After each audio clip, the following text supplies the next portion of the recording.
If Giuliani had dropped out of public view after 9/11, he would have been remembered as a hero. Who else stayed too long and ruined their reputation? Lance Armstrong. He was a hero here and abroad in the cycling community, and a household name as the greatest American cyclist in history, a sports legend. Then 2 years after a well-timed retirement, rich and with nothing but blue sky ahead, a possible political career was rumored. He decided to race again, and shortly thereafter was exposed as a doped-up cheater, had his whole winning record erased, had to pay through the nose in multiple fraud-related lawsuits, and is only spoken of now as a shameful example of who you don't want to be. Could have stayed retired and rested on his laurels. Ed. Grammar.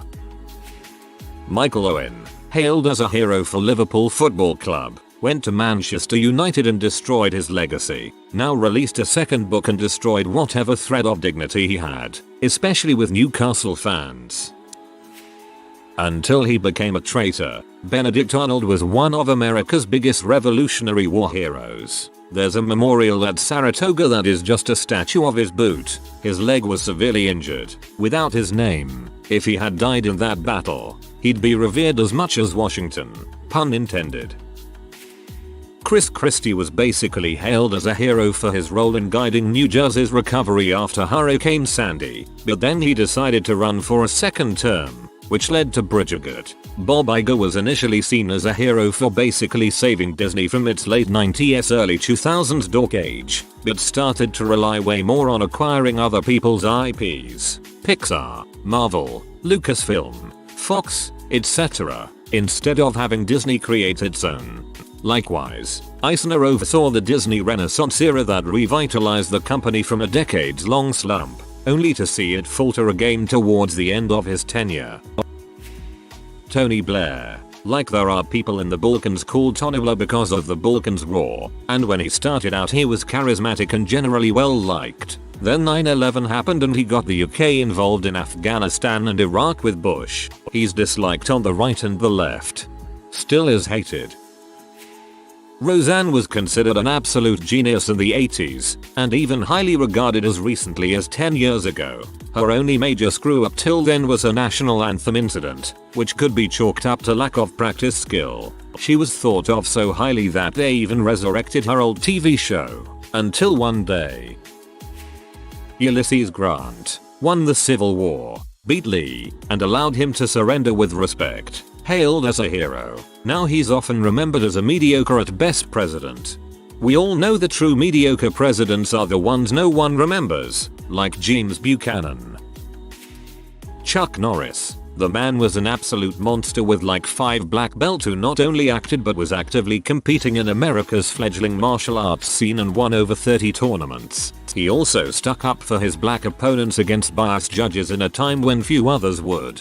He was world karate champion for 6 straight years. To this day he's still one of the most decorated martial artists in the world. But then his film career took off and then died and he spent all his time hawking Bowflexes until he became an internet meme caricature of himself until he wound up running for it to try getting minor politicians a few votes. Contrast this with Bruce Lee, a man who never competed outside maybe 2 matches in high school, achieved no formal ranks, and was known mostly for a few movies and in the Green Hornet. But he died young and everyone remembers him as an unstoppable badass grandmaster, and anytime someone says he was anything short of an invincible fight wizard it turns into a giant shitstorm.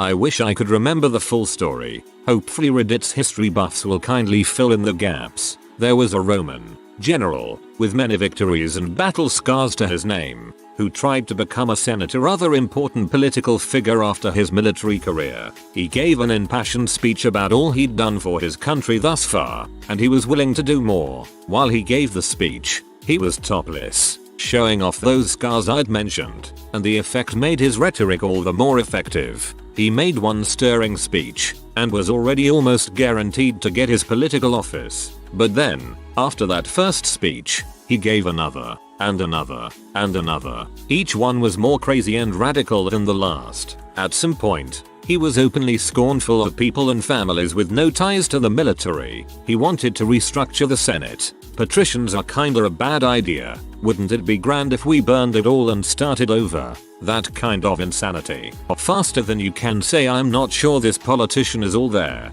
His magnificent speech and display lost its luster, and he quickly lost favor with the citizens and, inevitably, his shot at public office. I believe you'd be talking about C. Marcius Coriolanus, who may just be legendary. Geraldo Rivera, Lou Dobbs, Brit Hume, and other former journalists who've gone full nut job and become Fox News talking heads. Geraldo Rivera, I liked him in the Witcher series. Internet Explorer. Back in the day when it came out it was seen as the best thing ever. Now it's just the retarded cousin of all the other browsers. I still haven't read a good explanation for why Microsoft doesn't try to improve it to par with Chrome, etc. Ben Carson. He was a well-respected neurosurgeon that was raised from poverty and became famous after he performed a breakthrough separation of conjoined twins. He was an author of books, public speaker, and got a movie deal about his life. Then he went into politics and started saying nonsense, became an ally of the pea grabber, even when the psychopath called him names and made fun of him. Now is just a crazy old dude which only purpose in government is to be the one African American in the administration. Nobody takes him seriously and his moral authority is null. How about Curt Schilling? Dude had a great career in the major leagues, and some iconic moments for the Red Sox and Diamondbacks. Now he's like a weird white nationalist guy who sneaks into the news every once in a while for saying something bigoted. Don't forget about how he started a video game company and ran it into the ground, costing himself $50 million and the state of Rhode Island around $60 million. James Woods was one a highly respected actor who had some great roles in utterly amazing movies, and now he just tweets in support of Trump Republican talking points non-stop. I like how Family Guy went back and renamed James Woods High. Sure, it was meant to pay respect to Adam West, but I think it was more about nixing James Woods. Lance Armstrong went from global icon to one of the biggest frauds and drug cheats in the history of sport. If he hadn't come out of retirement, USADA would have left him alone. We recently had an interesting inverse case in California. Our then Governor Jerry Brown had a stint as governor a few decades ago and ended his term fairly unpopular. Then he came back and did a 3rd fourth term after Schwarzenegger, who definitely did have his reputation tarnished in office due to some bad decisions. Brown basically cleaned the state up and people basically said they'd prefer a 5th Brown term to our current governor. Also, obligatory Kevin Spacey. Man, everyone went gaga over that guy. He is a great actor. But eventually he stayed in the business too long and got outed as a sexual harasser. Still, that post-scandal ad basically saying so what? We both know you'll still want to watch me was pretty hilarious and desperate. That Christmas video he did was freaking surreal. Notch, who was basically the face behind Minecraft, could have faded away as the creator of one of the most influential games to ever come out. Not anymore, though. Microsoft removed all references of him from the Minecraft credits. Your post reminded me I need to unfollow him on Twitter. Neil deGrasse Tyson. He was pretty well liked by the internet until he started sexually harassing co-workers and trying to downplay people shooting up schools. This, also him on Joe Rogan's podcast, made me hate him so much. Not a fan of Joe Rogan, but he was such an butthole. J.K. Rowling. If she had just kept her mouth shut, she could have forever been known as the author of the legendary Harry Potter books. Luckily no one will remember most of the nonsense in a while, maybe even within a decade. It'll all become a great till J.K. Rowling was weird on the internet, or whatever the equivalent is going to be when all your kids are reading the books. Linus Pauling was a chemist who won both the Nobel Prize in Chemistry and the Nobel Peace Prize. Later on he decided to jump into medicine and started to promote megadosing of vitamins. Without much scientific evidence, he claimed you should get several grams of vitamin C every day. Of course there was no evidence to support his claims. It shows how some very smart people are convinced they can be experts outside of their field without realizing how out of their depth they actually are. Wings of Redemption, an early Call of Duty YouTuber who was relatively liked among the community, until he couldn't put his money where his mouth was and lost a 1v1, raged and scammed his fans for $13. $0,000 for a surgery that actually cost about $5,000. There's a lot more to it, and I recommend you watch the Down the Rabbit Hole doc on him. Upvote for Down the Rabbit Hole. George Romero is the father of the zombie movie as we know it, but he also made some of the worst zombie films ever made. Should have stopped after Day of the Dead. Also, George Lucas ruined the original trilogy of Star Wars, which is somehow a bigger crime than the prequels. Similarly, Ridley Scott and the Alien films. George Romero is still remembered as a legend. How about Dennis Miller? He was great for a while, then sidled up to Bush and learned that punching down doesn't make for compelling comedy. I thought of him. Definitely a contender. James Watson. He one of the most important biologists and won a Nobel Award for his work in the DNA double helix. Nowadays he is famous for being racist and against black. He also stole a bunch of the work needed to prove the double helix from other scientists.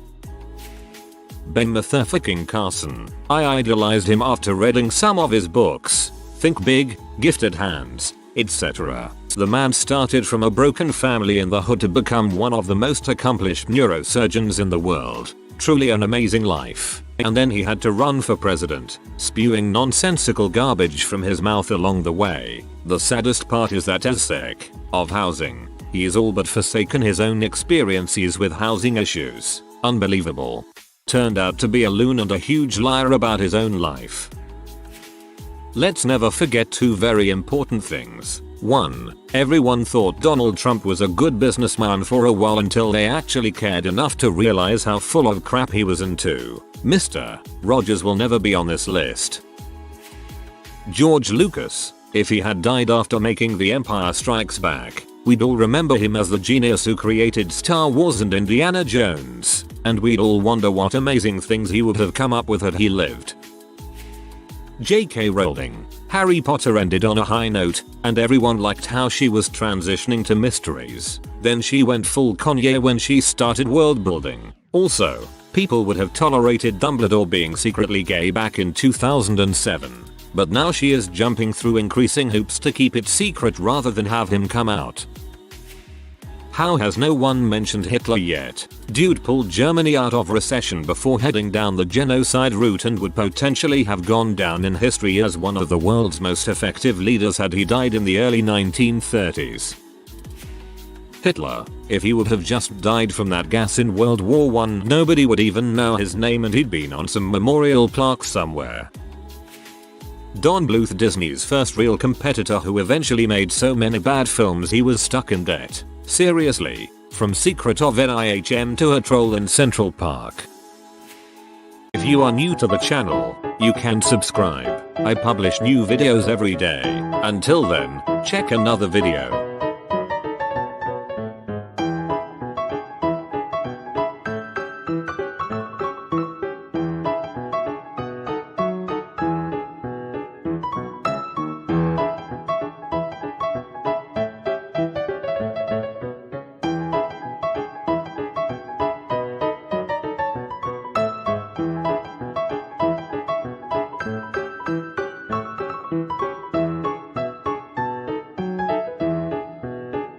Bye for now.